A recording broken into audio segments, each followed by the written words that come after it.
Memorable moment فرح اقرار صاحبہ کی زندگی؟ مجھے ٹریول کرنا بہت زیادہ پسند ہے، اور جب میں ٹریول کرنے جاتی ہوں اور ایسے میرے سامنے کھلا سمندر ہو اور ڈھلتا ہوا سورج ہو یا اگتا ہوا سورج ہو، اور اقرار کرتا ہوا اقرار کیا خوبصورت آپ نے جگہ لی ہے، بالکل، تو وہ منظر مجھے ہمیشہ آنکھوں میں قید ہو جاتا ہے۔ کوئی خاص یاد آتا ہو آپ کو؟ سینٹورینی میں تھے میں اور اقرار تھے، جی وائٹ خوبصورت، وہاں ہم خوبصورت جزیرہ، جی اپنی بالکنی میں بیٹھے ہوئے تھے، تو سامنے وہ اس کو تو میں الفاظ میں بیان بھی نہیں کر سکتی، وہ تو بالکل ہی ہاں ایک وہ آؤٹ آف دس ورلڈ لگتا ہے، جی جی سحر طاری کر دینے والا، اور اس پر سورج غروب ہو رہا ہے، تو ہم گھنٹوں بیٹھ کے ایک دوسرے سے کوئی گفتگو کیے بغیر صرف وہ سن سیٹ دیکھ رہے ہوتے۔ ایسی جگہ ہو۔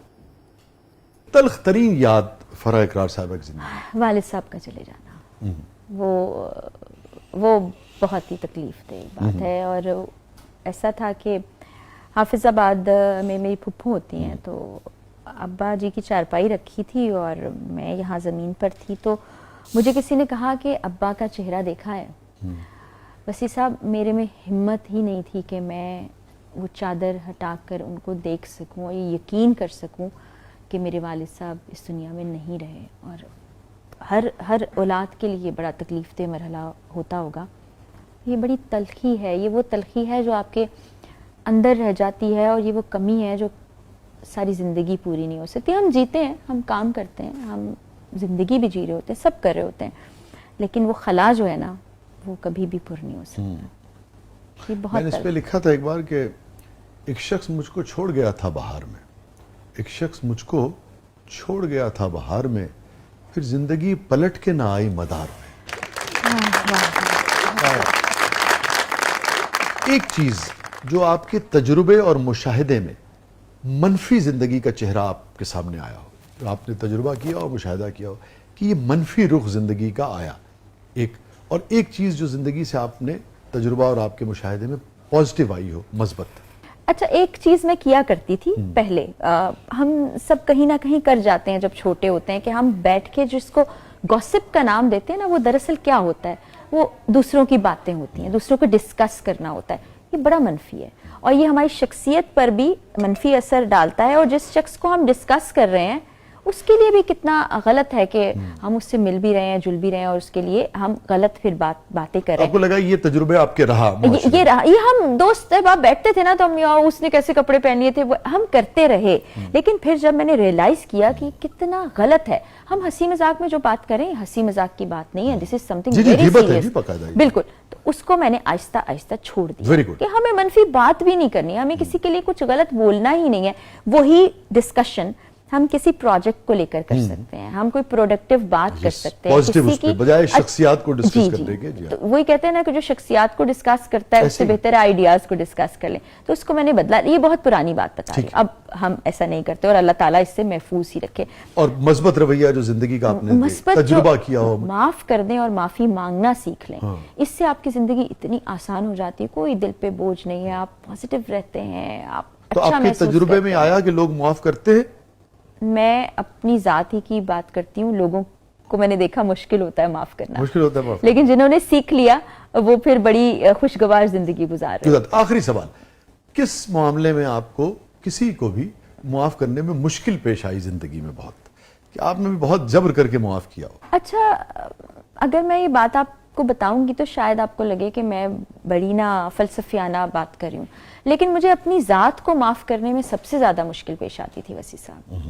میں نے کچھ کیا تو وہ بات مجھے نا ستاتی رہتی تھی کہ میں نے ایسا کر دیا، میں نے ایسا کر دیا۔ پھر بڑے خوبصورت دوست اللہ تعالیٰ نے مجھے دیے ہیں، اور اس معاملے میں میں بہت امیر ہوں کہ مجھے زندگی میں انہوں نے سکھایا بھی، میرا ساتھ بھی دیا، جس مقام پر میں ہوں اس میں بڑا میرے ماں باپ کے علاوہ میرے دوستوں کا ہاتھ رہا۔ تو ایک دوست نے بڑی خوبصورت بات کی کہ اپنے آپ کو معاف کرنا سیکھ لو، کیونکہ تم نے غلط کیا، تمہیں احساس ہو گیا، تم اس کو درست کر لو اور معاملہ اللہ پر چھوڑ دو، اور اللہ سے شفیق اور رحم کرنے والا کوئی نہیں ہے، وہ تمہیں معاف کر دے گا، لیکن جب تک تم اپنی ذات کو معاف نہیں کرو گی تم آگے نہیں بڑھ سکو گی۔ تو میرے لیے اپنے آپ کو معاف کرنا سب سے مشکل ہوا کرتا تھا، جو اب میں نے سیکھ لیا۔ اور یہ جو ہے نا وسیع صاحب، میں کوئی شرارتی بچہ نہیں ہوں، آپ بھی جانتے ہی ہیں، اور یہ کچھ اور ہی بولیں گے، شرارتی بچے کی اہلیت ہے نا۔ تو میرے چھوٹے بہن بھائی شرارتی تھے, وہ شرارت کرتے تھے اور میں جو ہے بھاگتی بھی نہیں تھی, ظاہر شرارت انہوں نے کی, وہ بھاگ جاتے تھے اور اماں کے قابو میں آ جاتی تھی. تو اس ڈنڈے کا جتنا استعمال میرے پر ہوا ہے وہ کسی اور بچے پہ نہیں ہوا. اور اب میں امی کو کہتی ہوں, میں کہتی ہوں امی آپ نے مجھ معصوم پہ بڑا ظلم کیا تھا. پنجابی کا ایک محاورہ بہت اچھا ہے, ڈنڈا پیر بگڑیا بگڑیا. تو اسی لیے میں شاید بگڑی نہیں زندگی میں کہ ڈنڈے کا بڑا استعمال ہوا. اور یہ جو ہے نا, اس سے بھی مجھے ایک میموری یاد آ گئی. جی پہلا میسج اقرار صاحب دیتے ہیں, انہوں نے لکھیا سی میرا نا اقرار ہے تو میں آدھی ہاں قرار دی. یہ نا نام کو لے کر کافی میں یہ کہہ رہی تھی کہ میرے پاس آج بھی احساس ہوا کہ واقعی اقرار کا نام ہی اقرار ہے. ویسے وہ کہتے ہیں نام کا اثر ہوتا ہی ہے ذات پر, تو ایسے محسوس بہت شدید اثر ہو گیا.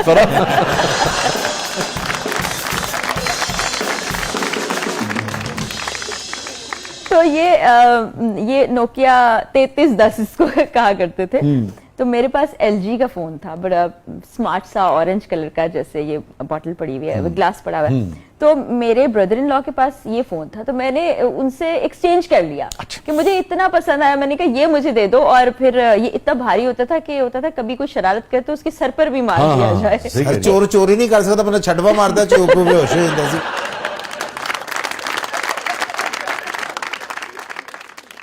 آپ نے نیوز اینکرنگ بھی کی نا, کوئی ایسی خبر, ایسا واقعہ, ایسی چیز جو نقش ہو گئی ہو, نکلتی نہ آپ کے ذہن سے, اور اس کو پڑھنا ڈیلیور کرنا آپ کے لیے مشکل ہو گیا ہو؟ سیالکوٹ کا واقعہ جس میں 2 بھائی تھے, رمضان کا وہ واقعہ ہے. تو میں اور اقرار ساتھ میں خبریں پڑھ رہے تھے. ہاں, موب لنچنگ کا جو 2 بچے تھے نا. جی 2 بچے تھے. اب مجھے ان کے بچوں کے نام یاد نہیں, لیکن وہ ہمارے پاس تو را فوٹیج آتی ہے, اور وہ سارا وہ مانیٹر پہ چل رہی تھی, اور میں نے صرف ایک جملہ بولا ہوگا, اس کے بعد مجھے نہیں یاد, میں کچھ نہیں بول پائی, میں بالکل بلینک ہو گئی تھی. لائیو تھے ہم لوگ, تو اقرار نے پوری ٹرانسمیشن کی تھی, کیونکہ وہ اتنا زیادہ تکلیف دہ واقعہ تھا کہ وہ بچے روزے سے تھے, ان کے ساتھ جو ہوا, مطلب ایک سینسیٹیو انسان کے لیے بڑا ہی, تو دونوں سگے بھائی تھے, بہت تکلیف دہ تھا. اس پوری ٹرانسمیشن میں ایک لفظ نہیں بول سکی اوپننگ کے سوائے. فرا, اسی حوالے سے مجھے آپ سے بڑی یعنی کہ کچھ اہم چیزیں میں آپ سے جاننا چاہوں گا, مگر واپس آ کر بریک سے نا, ہر پروفیشن کے جو اس پروفیشن سے جڑے لوگ ہوتے ہیں نا, ان کی شخصیت پر کچھ اثرات ہوتے ہیں. کوئی بھی ڈاکٹرز ہیں, ان کی جو ٹائمنگز ہیں, وہ جو کچھ دیکھتے ہیں, وہ ان کی شخصیت پہ اثر ڈالتا ہے, ان کے مزاج پہ, ان کے رویے پہ, ان کے عمل پہ اس کا اثر ہوتا ہے. اسی طرح سے جب آپ کے پاس, خاص طور پہ ہم بھی جیسے خبر دیکھتے ہیں نا, تو ہم اگلے دن دیکھتے ہیں, ٹیلی ویژن پہ بھی دیکھ رہے ہوتے ہیں, مگر اس کو ڈیلیور کرنا, اس کو پڑھنا, وہ بالکل میں سمجھتا ہوں اس کا اور مختلف طرح کا امپیکٹ ہوتا ہوگا. تو میں وہ ضرور جاننا چاہوں گا کہ آپ کی نفسیات کے اوپر اس پورے عرصے نے, جب آپ نیوز اینکرنگ کرتی تھی اور فوری خبر آتی تھی ٹھک کر کے, پہلی مرتبہ امیج آیا, اس کے کتنے اثرات پڑتے ہیں شخصیت پہ, تو اس پر ہم بات کریں گے. ناظرین اسٹے ود اس, کہیں نہیں جائیے گا.